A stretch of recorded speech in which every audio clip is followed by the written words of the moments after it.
Welcome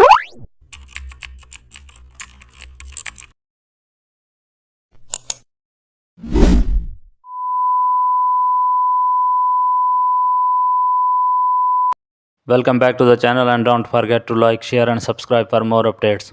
Today we are explore an exciting tutorial how gradient outline around text. Type your title in bold font and open blending option and reduce fill to 0%. Now select stroke and choose gradient, and also click edit gradient to add multiple colors. Try a blend of purple, pink and blue for futuristic vibe, and also set the stroke outside and size around 6px, and add outer glow using the same colors. It gives a soft neon fade.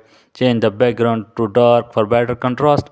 You can use this for banners, intros, or titles, and also adjust opacity to control to instantly experiment with linear and radial gradients. Now your gradient outline looks vibrant and cinematic.